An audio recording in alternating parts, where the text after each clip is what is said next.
شیعہ کو عموماً بدنام کرنے کے لیے، متہم کرنے کے لیے، تحقیر کے لیے، تذلیل کے لیے رافضی کے لفظ سے یاد کیا جاتا ہے، رے الف فے ضاد یہ رافضی۔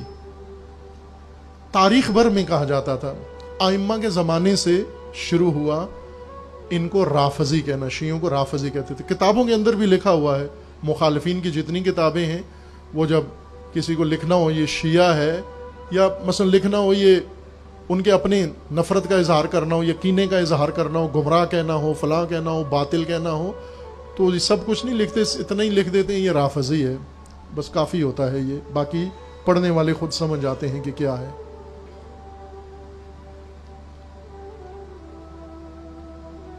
کبھی غور کیا ہے اس عنوان کے متعلق جس عنوان سے شیعہ کو متہم کیا جاتا ہے کہ شیعہ رافضی ہیں؟ ابھی عقیدے کے لحاظ سے عقیدتی میدان میں رافضی کہا جاتا ہے، اس تناظر میں کہا جاتا ہے شیعہ کو رافضی۔ پہلے یہ اصطلاح جب شروع ہوئی تھی یہ سیاسی اصطلاح تھی، حکومتی اصطلاح تھی۔ حکومتیں جب کسی قوم کو، کسی شخص کو، کسی گروہ کو، کسی سلسلے کو کوئی عنوان دیں یا سیاسی گروہ عنوان دیں تو وہ سیاسی عناوین ہوتے ہیں۔ جب علماء جو غیر سیاسی علماء ہوں وہ فرقہ واریت کے عنوان سے یا مذہبی تعصب کی بنیاد پر اگر کسی کو کوئی عنوان دیں تو وہ مذہبی عنوان بن جاتا ہے۔ شیعہ ایک عنوان ہے اور ان کو عنوان دیتے ہیں رافضی کا۔ یہ رافضی سیاسی بنو امیہ کا دیا ہوا عنوان ہے تشیع کے لیے، ان کو رافضی کہا جاتا ہے۔ عربی لفظ ہے یہ بھی رفض۔ بعض ایسے الفاظ ہیں نا جو بعض گاڑ کے شیعوں کی طرف منسوب کر دیتے ہیں، یہ ایسا لفظ ہے کہ جس کا کسی روایت کے اندر کوئی ذکر نہیں ہے، یعنی اس کے شیعہ کو رافضی کہنے کے اوپر کوئی جھوٹی روایت بھی پیش نہیں کی جا سکتی چونکہ ہے نہیں ہے۔ یہ پہلے بنو امیہ کے حکمرانوں نے اور بنو امیہ کی حکومتوں سے مربوط علماء، درباری علماء نے شیعوں کو رافضی کہنا شروع کیا، اور وہ بھی سیاسی پہلو سے ان کو رافضی کہنا شروع کیا۔ رفض شیعہ کی پہچان تھی، تاریخ بھر میں پہچان ہے، شیعہ کی پہچان رفض ہے، اور ہمیشہ رافضی کہلاتے رہے ہیں۔ دوسرے مخالفین آپس میں خود نہیں کہتے تھے، لیکن مخالفین کے نزدیک ان کی پہچان رافضی ہے۔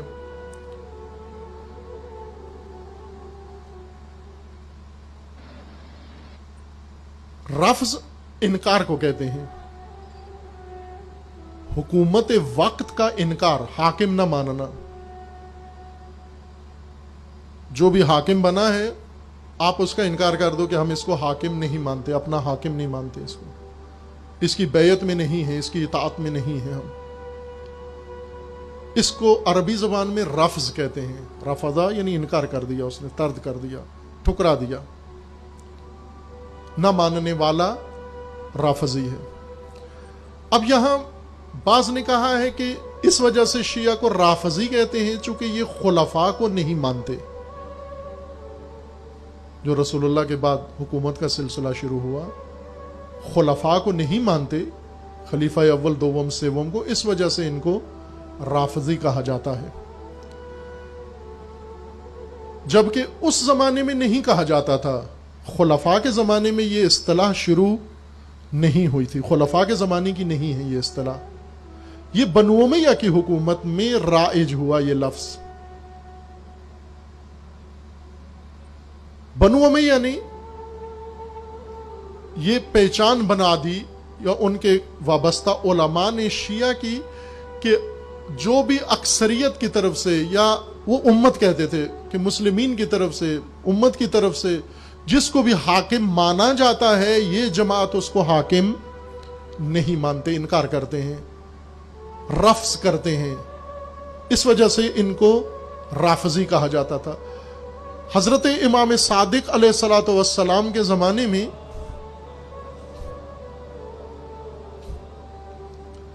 ایک شخص صحابی امام ہیں اور عدالت میں پیش ہوئے، اس وقت کی بنو امیہ کی عدالت میں کیس پیش ہوا، اور امام صادق علیہ السلام کے صحابی کو گواہ کے طور پر عدالت میں طلب کیا گیا.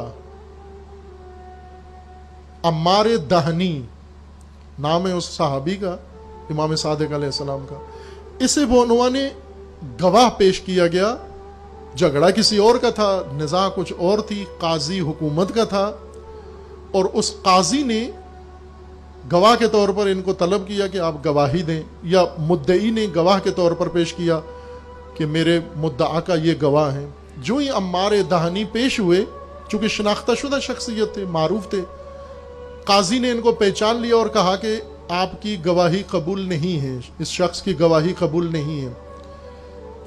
پوچھا کیوں قبول نہیں ہے؟ تو کہا اس لیے کہ یہ رافضی ہے، اس لیے گواہی قبول نہیں ہے عدالت کے اندر. عمار دہنی نے جب یہ سنا قاضی کی طرف سے، مجمع میں بھری عدالت میں اتنی بڑی مشہور شخصیت کو انہوں نے رافضی کہہ دیا سب کے سامنے. انہیں بہت تکلیف ہوئی، پریشانی ہوئی، ان کی آنکھوں میں آنسو آ گئے، بدن لرزنا شروع ہو گیا ان کا. عمار دہنی بہت پریشان ہوئے اور وہیں پہ رونا شروع کر دیا. قاضی نے کہا کہ اے عمار، اگر تجھے اتنی ہی تکلیف پہنچی ہے، رافضی کہنے سے دکھ پہنچا ہے، تو چھوڑ کیوں نہیں دیتا اس مذہب کو، رافضیت کو ترک کیوں نہیں کر دیتا؟ اگر بہت دکھ ہوا ہے، رنج ہوا ہے میرے اس رافضی کہنے سے، تو چھوڑ کیوں نہیں دیتا؟ تو دوسرے مسلمانوں کی طرح کیوں نہیں مسلمان، سیدھا مسلمان کیوں نہیں ہو جاتا؟ رافضی کیوں ہے تو؟ عمار دہنی نے کہا کہ نہ، اس وجہ سے نہیں کہہ رہا کہ تو نے مجھے کوئی بری بات کہہ دی ہے، بلکہ اس وجہ سے رو رہا ہوں کہ تو نے جو عنوان مجھے دیا ہے، یہ عنوان اتنا عالی ہے، بلند مقام ہے، کہ ڈرتا ہوں کہ یا میں اس کے شاید لائق نہ ہوں، یا تو نے غلط میری طرف نسبت دے دی ہے. تو وہ بہت حیران ہوا قاضی کہ رافضی تو ہم برے عنوان سے کہتے ہیں، مذمت کے لیے کہتے ہیں، تحقیر کے لیے کہتے ہیں، حقارت کے لیے کہتے ہیں، سرزنش کے لیے کہتے ہیں، تو کہہ رہا ہے کہ یہ بہت بڑا عظیم مقام ہے. کہا ہاں، میرے مولا و آقا امام صادق نے فرمایا تھا. ایک دن ابو بصیر، ایک اور صحابی ہیں امام کے، وہ آئے اور انہوں نے امام ششم کی بارگاہ میں آ کر شکوہ کیا کہ مولا، یہ لوگ ہمیں کوچہ و بازار میں جب ہم گزرتے ہیں تو ہمیں رافضی کہتے ہیں. امام نے فرمایا اچھا، آپ کو رافضی کہتے ہیں؟ امام نے فرمایا پھر آپ کو کیسے لگتا ہے؟ کہا ہمیں بہت معیوب لگتا ہے، چونکہ تانا دیتے ہیں اور بدنام کرتے ہیں، ہماری بدنامی کے لیے. امام نے فرمایا آج سے سر اٹھا کے، گردن اٹھا کے جب رافضی کہیں تو فخریہ طور پر کہو، قبول کرو ہم رافضی ہیں. تمہیں پتہ ہے رافضی کون سا مقام ہے؟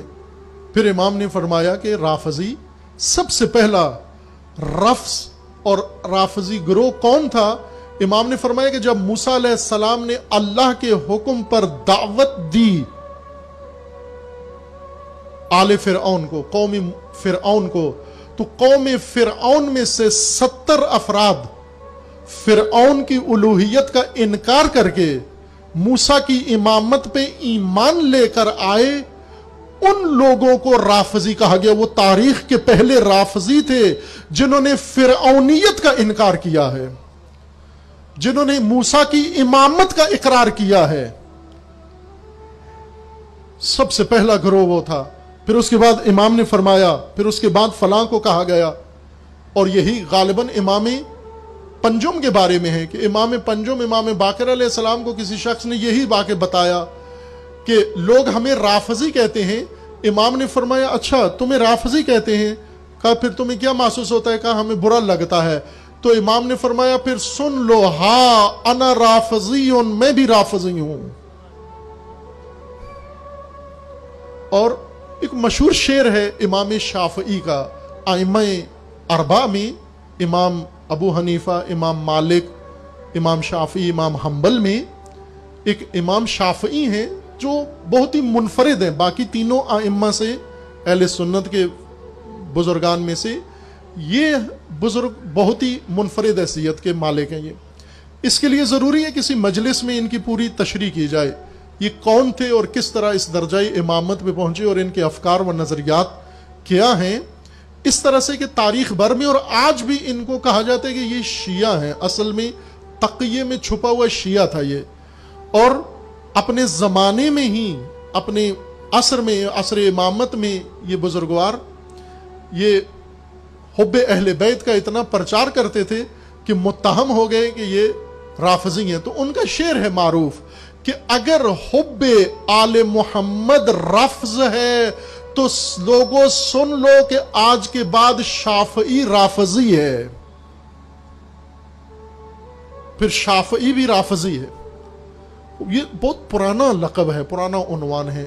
یہ دیا کیوں گیا؟ یہ پہچان کیسے بنی تشیع کی؟ دوسروں نے اسے مذمت کے طور پر استعمال کیا, لیکن یہ لفظ بنیادی طور پر مذمت نہیں تھا. یہ اصل میں شیعہ کی واقعی پہچان تھی. اس لیے کہ شیعہ نے جب ولایت کو مان لیا, جب امامت کو مان لیا, جب تسلیم کر لیا اللہ کی حاکمیت کو اور رسول اللہ کی حاکمیت کو اور علی کی حاکمیت کو و اولاد علی کی حاکمیت کو, تو یہ ایمان کسی اور کی حاکمیت کے قبول کرنے کے ساتھ مل نہیں سکتا. اگر علی ولی ہے پھر کوئی اور حاکم نہیں ہو سکتا. اگر علی مولا ہے پھر کوئی اور حاکم نہیں ہو سکتا. وہ ساری امت مل کے چن لے تو بھی نہیں ہو سکتا. وہ ایک زمانے کے لوگ مل کے چن لے وہ حاکم نہیں ہو سکتا. وہ کوئی قبیلہ چن لے حاکم نہیں ہو سکتا. وہ کوئی مملکت چن لے حاکم نہیں ہو سکتا. کیوں نہیں ہو سکتا؟ چونکہ اللہ کا فرمانا ہے کہ رسول جس کے مولا ہے اس کے بعد علی اس کے مولا ہیں. علی اگر مولا ہیں تو رفض تو خود ہی آ جاتا ہے. اور سب سے بڑا رافضی کون ہے؟ جو کلمہ پڑھتا ہے, کلمہ طیبہ.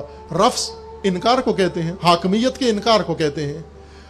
لا الہ الا اللہ لا رفض ہے, یہی رافضیت ہے.